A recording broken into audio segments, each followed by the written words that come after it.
Μιλάμε πλέον για έναν παίκτη που εξελίσσεται σε φαινόμενο.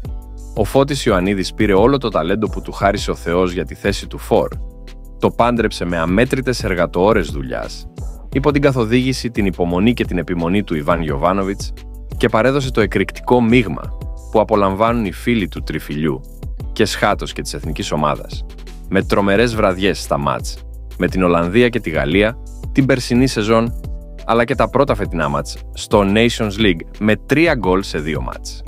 Η περσινή και η φετινή χρονιά θα μείνουν χαραγμένες ως οι χρονιές της αποτύπωσης του ονόματος του Φώτη Ιωαννίδη στο μυαλό και στις συνειδήσεις όλων, σε έναν φορ που πήγε το ποδόσφαιρό του πολλά επίπεδα πιο πάνω, δείχνοντας πως έχει μπροστά του ακόμη περισσότερα περιθώρια βελτίωσης και εξέλιξης.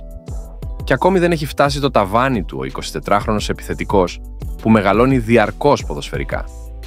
Και όχι μόνο από τους αριθμούς του. Ναι, είναι πολύ σημαντικό για κάθε φορά να έχει καλούς αριθμούς σε γκολ και assist. Από τον γκολ ζει και αναπνέει ο κάθε striker. Όμως το πόσο έχει μεγαλώσει ο Ιωαννίδης δεν φαίνεται μόνο από τα τέρματά του και τις assist με τον Παναθηναϊκό και την Εθνική Ελλάδος. Φαίνεται ακόμη περισσότερο και από άλλα πράγματα που δεν μπορεί να τα καταγράψει η ψυχρή στατιστική και από το πόσο έχει γεμίσει το παιχνίδι του και πόσο το έχει προχωρήσει, όντας πια πολύ πιο πλήρης μέσα στο γήπεδο. Φαίνεται από το γεγονός πως έχει προσθέσει στο ρεπερτόριό του και τις κινήσεις με μέτωπο προς την εστία, τις συνεργασίες του σε μικρούς χώρους, με τους εξτρέμ και τους χαφ σε χαμηλά μέτρα. Από το πόσο καλά έχει μάθει να βάζει το κορμί του και να παίζει και με την πλάτη. Από το πόσο δυσκολεύει κάθε αντίπαλη άμυνα στο να τον αναχαιτήσει, λόγω τεχνικής, έντασης, ταχύτητας και οξυδέρκειας, όταν βάλει την μπάλα μπροστά του και ξεκινήσει τα γνωστά του σλάλομ. Τις περισσότερες φορές σταματιέται μόνο με φάουλ.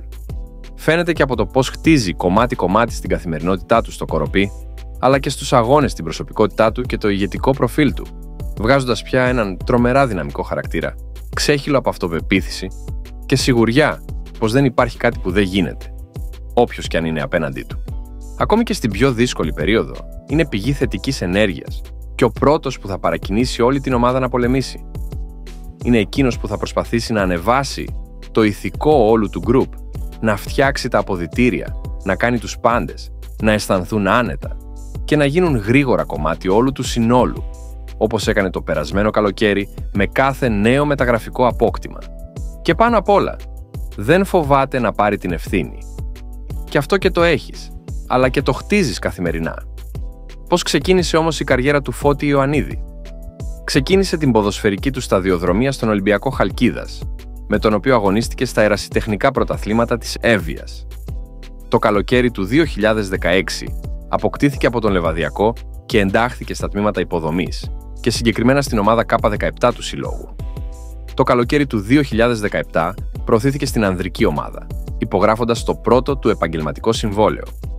Σαν επαγγελματίας ποδοσφαιριστής, έκανε ντεμπούτο με τη φανέλα του Λεβαδιακού στις 25 Οκτωβρίου του 2017 στο Κύπελλο Ελλάδας και στις 27 Νοεμβρίου στο πρωτάθλημα της Super League.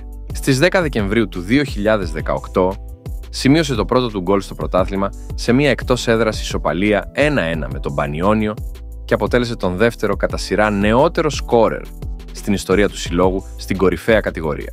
Στις 10 Αυγούστου του 2020 ανακοινώθηκε η απόκτηση του Ιωαννίδη από τον Παναθηναϊκό με τετραετές συμβόλαιο. Στις 21 Μαΐου του 2022 κατέκτησε με τους πράσινους το πρώτο τρόπαιο της καριέρας του, επικρατώντας ένα 0 του ΠΑΟΚ στον τελικό του κυπέλου. Με τους πράσινους κέρδισε ακόμα ένα κύπελο, το φετινό απέναντι στον Άρη στο Πανθεσσαλικό με ένα 0. Την περσινή σεζόν καθιερώθηκε στον Παναθηναϊκό. Στις 15 Αυγούστου του 2023 σκόραρε με πέναλτι στις καθυστερήσεις του αγώνα απέναντι στη Μαρσέιγ στο Βελοντρόμ, μειώνοντας σε 2-1 και σε συνδυασμό με την νίκη της ομάδας του με ένα 0. Στον πρώτο αγώνα, το παιχνίδι οδηγήθηκε στην παράταση, με την ομάδα του να παίρνει εν τέλει την πρόκριση για τα play-off του Champions League στην διαδικασία των πέναλτι. Στις 21 Σεπτεμβρίου σκόραρε το πρώτο γκολ της αναμέτρησης απέναντι στην Villarreal, στα πλαίσια της πρώτης αγωνιστικής της φάσης των ομίλων του Europa League, με την ομάδα του να κερδίζει εν τέλει τον αγώνα με 2-0.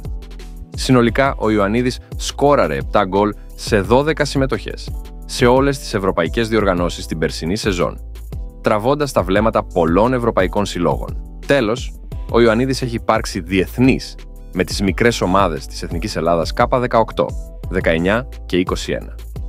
Έκανε τον ντεμπούτο του στην Εθνική Ανδρών στις 24 Σεπτεμβρίου του 22 και ως σήμερα μετράει 13 συμμετοχές και 5 γκολ.